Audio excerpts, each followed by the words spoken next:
Kalau saya di surat-surat, saya kejahatan saya melakukan semua surat-surat. Oh, masukkan Masukkan surat-surat. surat-surat. Contohnya kira-kira Bang Wijaya surat Misalnya, apa itu? Dari mulai ijazah, mulai KTP, mulai paspor, semua kita palsukan.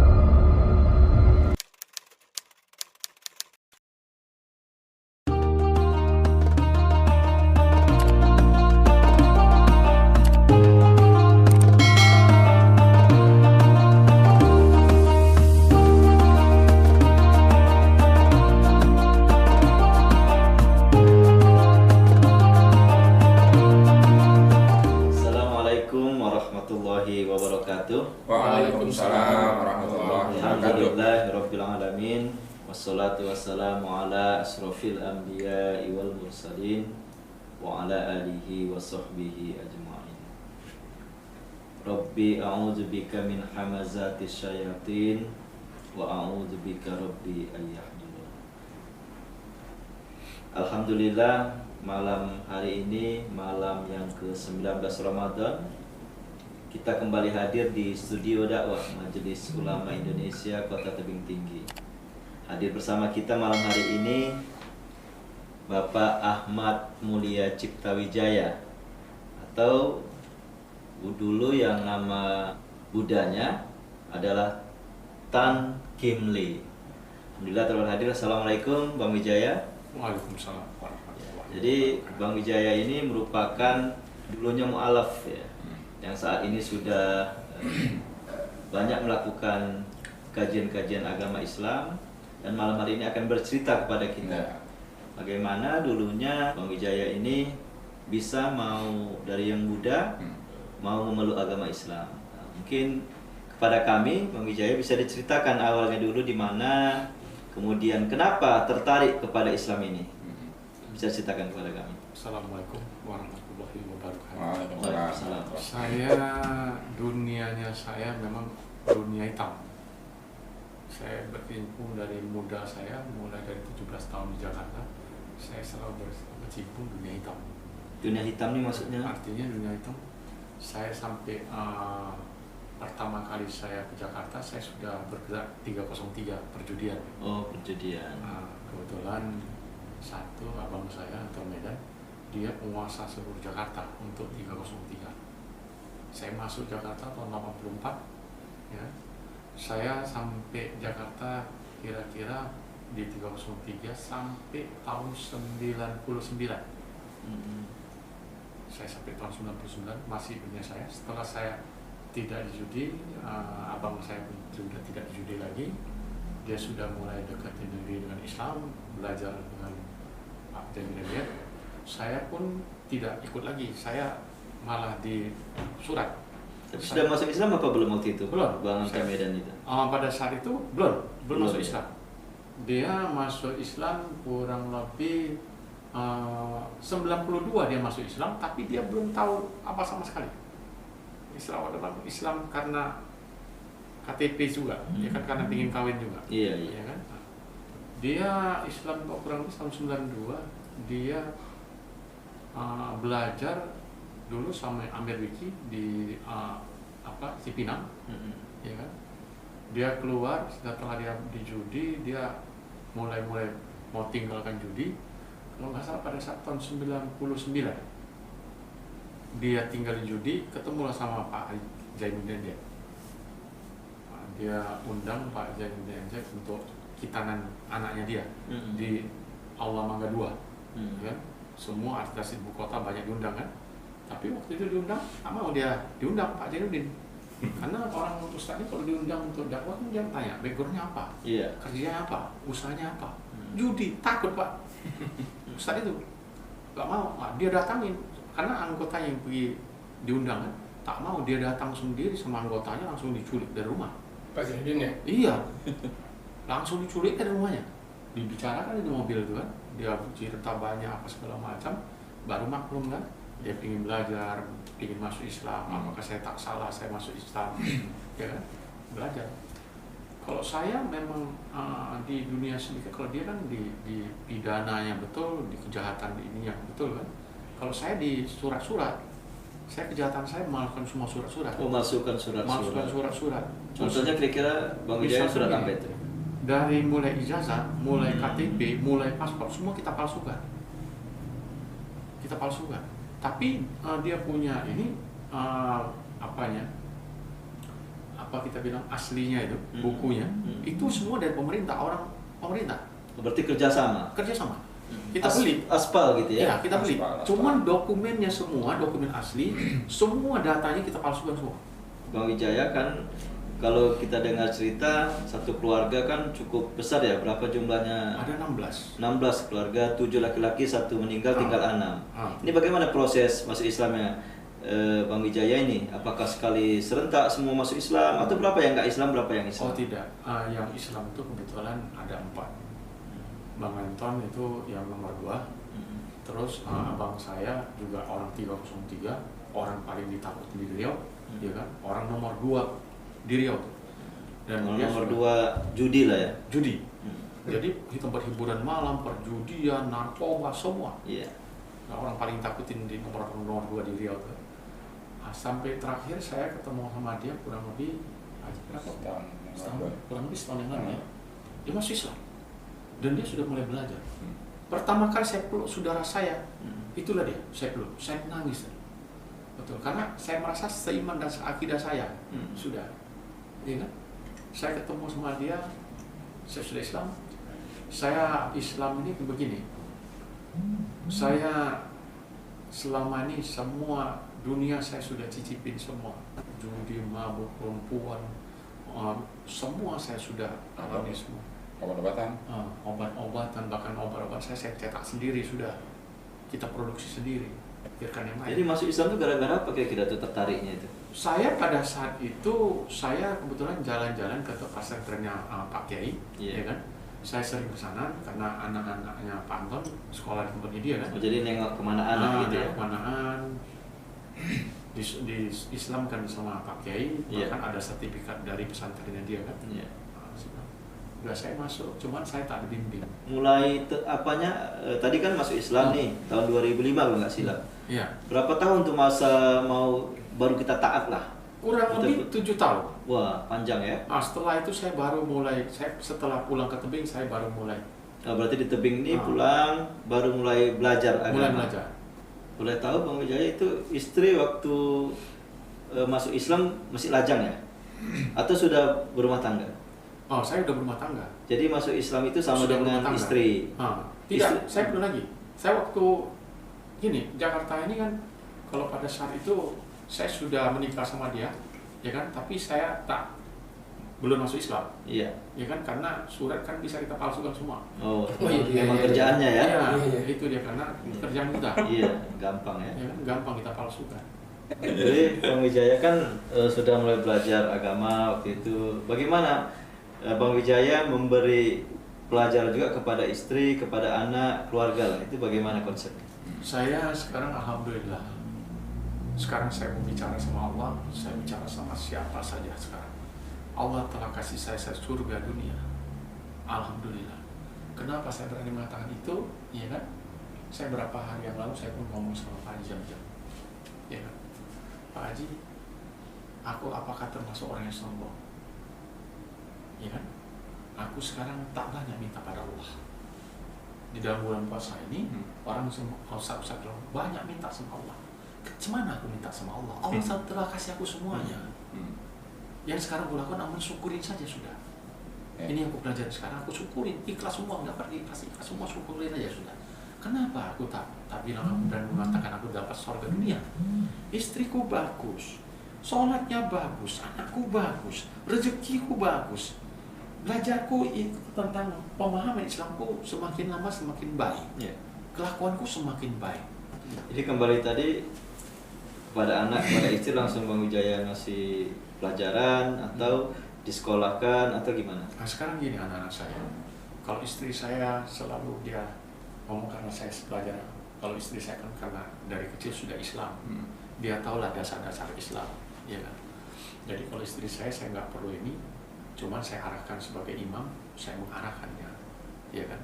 Artinya saya tunjukkan sebagai seorang imam, ya kan. Tak banyak saya berkata, tapi saya buat sholat, nggak pernah saya bilang, oh nggak pernah sholat, nggak pernah saya lakukan itu. Akhirnya istri saya terbawa sendiri. Beda hal, beda hal ya. Nah, jadi istri saya waktu pertama kenal tuh, ya sholatnya sama seperti saya, Senin Kamis. Masih bolong-bolong ya. Bolong-bolong juga. Setelah saya belajar ini, saya berangkat ke Tanah Suci, saya berangkat balik, sudah mulai berubah semua. Saya udah mulai, saya balik ini, saya harus rubah ini, saya harus rubah ini. Saya buat planning, program-program. Nanti bulan sekian, bulan ini, saya sudah ini harus saya perbaiki. Nanti sekian bulan saya ini harus perbaiki. Nah, alhamdulillah sekarang ini semua dulu ujian Allah ini, sekarang Allah memberikan saya dituntun. Saya merasa Allah tuntun saya sedemikian rupa. Sekarang ya. Alhamdulillah Allah betul tuntun saya sedemikian rupa. Dan saya memang semua kemudahan diberikan Allah. Baik Bang Wijaya, kan dulu Buddha ya, tentu banyak budaya, tradisi yang dikerjakan. Nah, bagaimana sekarang melihat budaya tradisi ini, apakah masih dikerjakan ketika Imlek misalnya atau yang perayaan agama Buddha itu? Kalau secara dia hakikatnya saya sudah tidak lakukan ya. Mungkin kalau dalam tradisi itu saya masih lakukan. Yang bertabrakan dengan akidah saya sudah tidak lakukan. Yang dilakukan misalnya apa? Contohnya begini, kalau bilang silaturahmi mereka Imlek, saya datang. Ya saya datang. Tapi mengandung yang bilang udah masuk dalam akidah, saya sudah tidak lakukan. Contoh gini, misalnya cengbeng, sembahyang kuburan itu kan. Kalau kita umat Islam, itulah yang kita sebelum Lebaran itu kan, pas sebelum Ramadan itu, ya kan. Jadi pada saat itu saya datang kumpul semua. Karena orang-orang Buddha ini, orang Tionghoa ini kumpulnya bukan Lebaran, bukan Idul Fitri atau Imlek, tidak. Tapi sembahyang kuburan tuh semua datang. Nah di satu kita kumpul ke kuburan. Tapi memegang hewan sudah saya lakukan itu. Artinya membersihkan kuburan, cabut rumputnya, itu kan biasa tambahkan akidah kita, bagaimana kita rusak itu kan. Karena itu menghormati tradisi kita berkeluarga lagi, ya kan. Ya. Nah, tapi yang saya pikir kalau merusak keimanan, keakidanku sudah pasti tak aku lakukan itu, ya kan. Karena bagi saya ini sekarang saya alhamdulillah, sekarang saya nggak tahu saya juga bisa jadi beragama Islam sekarang, berakidah sebagai umat Islam, saya nggak terbayang sama saya. Tapi yang pasti saya mensyukuri di saat umur saya sekarang ini saya dituntun Allah masuk Islam. Itulah hidayah ya. Itu. Kenapa? Masuklah aku jalan yang lurus yang tunjuk Allah dalam Al-Quran itu. Alhamdulillah. Walaupun masih ada keluarga yang saat ini masih Buddha ya. Masih Buddha. Seperti yang kayaknya yang perempuan ya masih Buddha. Iya, tidak ada yang semua tidak ada Islam. Islam. Ya. Termasuk orang tua Pak Wijaya itu gimana? Mama? Orang tua saya memang Buddha kan. Cuman alhamdulillah kematian sebelum masuk kepada kematian 1 jam kurang lebih sebelum meninggalnya orang tua saya itu saya sadarkan dan dia ikut. Alhamdulillah. Saya waktu meninggal saya menangis. Tapi nggak ada orang lain waktu itu ya? Tidak ada yang melihat itu. Saya komunikasi sama Pak Haji. Pak Haji, saya telepon Pak Haji gini. Ya udah tuntun aja. Sahadat kan dia. Saya tuntun ya, ikut dia. Ya kan? Dan mau ya? Dia mau. Ya, bawa ikut aja. Ya, dia menganukan kan. Cuman ucapan dia pada satu putus-putus tidak kita bisa tangkap secara eksplisit kita ini, tapi secara gerak dia lakukan, dia ikutin semua ucapan saya sampai selesai. Setelah selesai dia kok kayaknya tenang dia bisa ngomong. Artinya ngomong sudah agak jelas. Saya pikir sudah bagus ini. Dia udah duduk, masih bercanda sama semua. Yang ngumpul itu bercanda dia. Sehat sekali ya. Alhamdulillah, udah bagus. Pulang saya ke tebing. Ya, saya pulang ke tebing. Pas sampai rumah saya mau buka pintu, ditelepon saya, mama aku meninggal. Inna lillahi wa inna ilaihi rajiun. Ya Allah ya. Aku bangga sebagai seorang anak bisa mensahadat ke orang tuaku. Ya kan? Pada saat itu juga waktu dia meninggalnya dia diacarakan acara Buddha, ya kan? Kebetulan abang saya, kalau saya jelaskan sama abang saya, mama udah Islam, sama kakak saya ngotot akan percaya. Tak mungkin percaya karena tak ada saksi, ya kan? Waktu itu Bang Anton Medan apa nggak diceritakan waktu itu kalau sudah sahadat? Saya memang tak ceritakan pada saat. Saya pikir kalau saya ceritakan dia pun tak mungkin percaya, ya kan? Akhirnya perdebatan, ya kan? Perdebatan saja yang ada, tapi tak mungkin dilakukan, ya kan?